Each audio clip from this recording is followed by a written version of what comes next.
હાલો નમસ્કાર મિત્રો, હું છું વનાભાઈ. મારા નવા વિડીયોમાં આપ બધા દર્શક મિત્રોનું હાર્દિક સ્વાગત છે. અને આજે અમે દરિયા જઈએ છીએ, તો દરિયામાં એવી અજાયબ જગ્યાઓ આજે જોવાની છે અને દરિયાના દર્શન કરાવવાના છે. તો કન્ટિન્યુ વિડીયોમાં લાગી રહેજો અને ત્યાં જઈને બધી વાત કરીશું. અમારા દરિયાનો નજારો કેવો આવે છે, પછી અહીંની ભયાનકતા શું છે, પછી અહીંયા સિંહ અને દીપડાના વસવાટ કેવા હોય છે, એ બધી વાત કરવાની છે. ને મારી સાથે છે અમારા અરવિંદભાઈ સાખટ. તો જાવું ને? જવાનું છે. વિડીયોમાં બને રહેજો ચાલે સુધી. હા, જો આ રીતે બહુ ભયંકર. હવે પેલા જે રસ્તા હતા ને એવા રસ્તા નથી રહ્યા. તો એક રસ્તો અહીંયા છે બરોબર, અને આ આપણે મેન રસ્તો છે એમ કે, પણ હવે આમાં જો આ રીતે રેતીના ડુંગરા કો કે આમ જો આ છે ને બહુ ભયાનક રસ્તો છે. જેવો ભાઈ આપણે અહીંયા પહેલા વહેલા આવ્યા છીએ, હમણાં વર્ષોથી અહીંયા હાલ્યા નથી. અને અમારા અરવિંદભાઈ તો અવારનવાર આવતા છે એવું લાગે છે. જો આ બાવળિયાની ભયંકરતા. અને આમાં મિત્રો છે ને એકલા તો અવાય નહીં હો, ક્યાં હાવત ભેગો થઈ જાય, દીપડા ત્યાં ભટકાઈ જાય એ નક્કી નહીં. એમ આવી અમારી આ મેથા ગામની ભયાનકતા છે દરિયા કિનારેની. અને જો આ રીતે કેમ પણ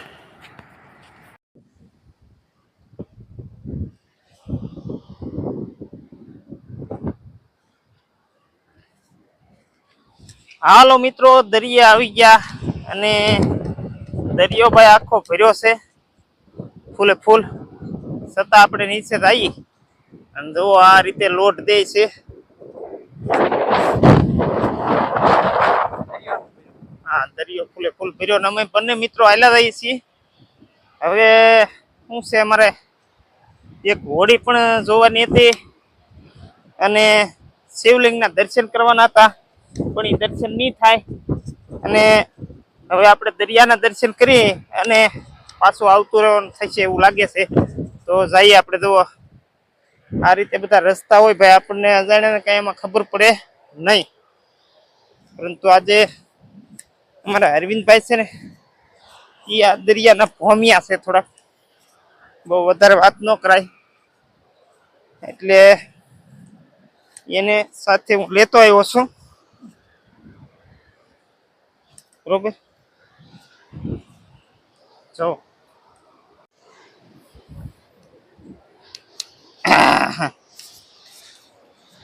હા, જો મિત્રો આ દરિયો આવી ગયો છે. અને હવે આપણે દરિયાની અંદર હમણાં નીચે ઉતરશું અને દરિયાનો નજારો કેવો છે એ તમને દેખાડવાનો છે. તો ચાલો મિત્રો જઈએ હવે દરિયામાં. ચાલો મિત્રો, જો અમારો દરિયો. અને આ દરિયામાં બહુ લોટ વળે છે મિત્રો, કારણ કે હવે ચોમાસું નજીક આવવાનું થયું છે, એટલે દરિયો ગાંડો દૂર બનેલો હોય એવું જણાય આવે છે. અને જવો એના લોટ કેવા વળે છે. અને લોટ એના બહુ દરિયાના વળે અને ખૂબ જ દરિયો ગાંધે છે. તો હવે મિત્રો આગળ જઈશું આપણે, કારણ કે અહીંયા એક હોડી આવેલી છે, હોડી જોવા પણ જવું છે. તો કન્ટિન્યુ વિડીયોમાં લાગી રહેજો. હાલો મિત્રો, આ મેં છે ને જો આ અમારો ભેંસલો બતાય છે. દરિયા વચ્ચે ટાપુ છે ને અમારો ભેંસલો ના મૈકાસુર દાદાનું મંદિર છે. એ અમારો ભેંસલો મધુવન અને જાજમેર ની વચ્ચે આવેલો છે. એ અહીંથી ઝૂમ કરીને તમને દેખાડ્યો એટલે બહુ દેખાશે નહીં, પરંતુ જો આ ટાપુ બતાય. જો અહીંથી દૂર છે થોડોક, 2-3 કિલોમીટર જેવું. અને હવે આપણે એક સરસ મજાનું લોકેશન લેવા જઈ રહ્યા છીએ. તો હમણાં તમને બતાવું, જ્યાં અમારા ગામનો હાથમ આઠમ ઉપર મેળો પણ ભરાય, ત્યાં શિવલિંગ પણ છે. પરંતુ અત્યારે પાણીના હિસાબે એ શિવલિંગ દટાઈ ગયેલું છે. અને જો આ બાવળની જાડી જુઓ તમે, બાવળની જાડી આવી રીતની છે. આમાં સિંહ દીપડા ને એવું પણ રહેતું હોય છે. તો અમારા અરવિંદભાઈ આવે છે કે નહીં?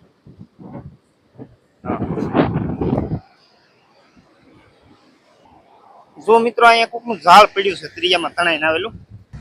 આ જગ્યા ઉપર છે ને મિત્રો એકવાર વેલ માછલી નીકળી હતી નાની એવી, પરંતુ એ મરી ગયેલી હાલતમાં હતી એટલે એ પાછી તણાઈને દરિયામાં જતી રહી.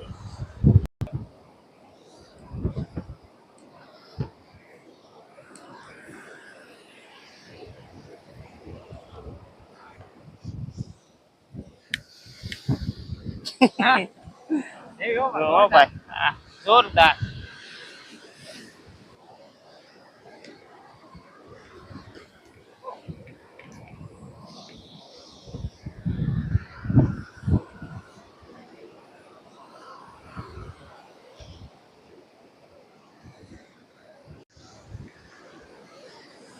જો મિત્રો આ રહસ્યમય જગ્યા છે ને, અહીંયા આવા સમયે અંદર ન જવાય, કારણ કે જો આ અમારે દરિયો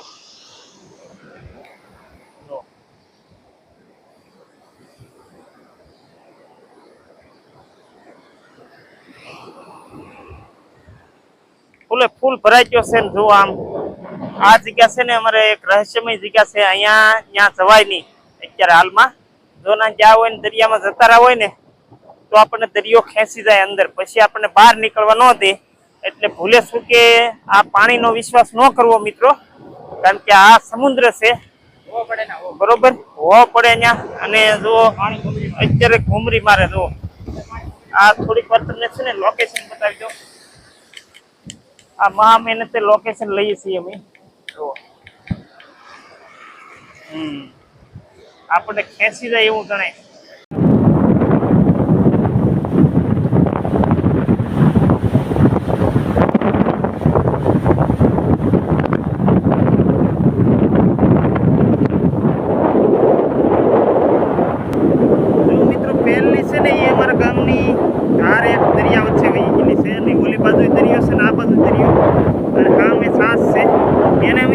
તરીકે ઓળખીએ છીએ, કુપી કહેવાય અમારા ગામની.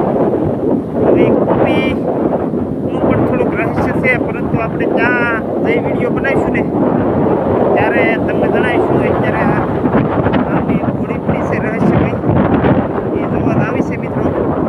અત્યારે પાણીમાં છે, નજીક ની જાય પણ એમને હવે આવતા રહીશું. જો મિત્રો કાઠી કાઢીને ત્યાં ઓહળિયાનું પતરું સમુદ્રની અંદર હોય ને, એ દરિયાદેવ કાંઈ પોતાનામાં રાખે નહીં, બહાર જ કાઢી નાખે ગમે તે.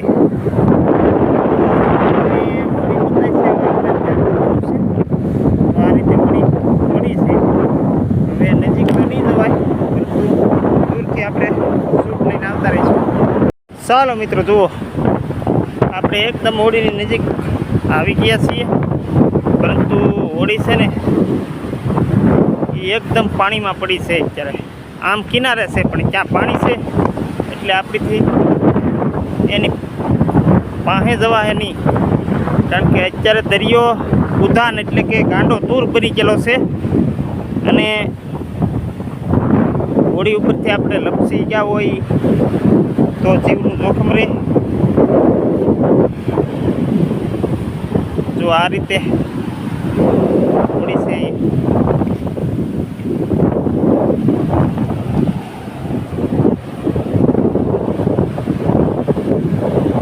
આ મિત્રો અચાનક કોઈની હોડી અહીંયા તણાઈને બી આવેલી હોય એવું જણાય છે, કારણ કે અંદર શું છે એ આપણને ખ્યાલ નથી, ઊંધી પડી ગયેલી છે.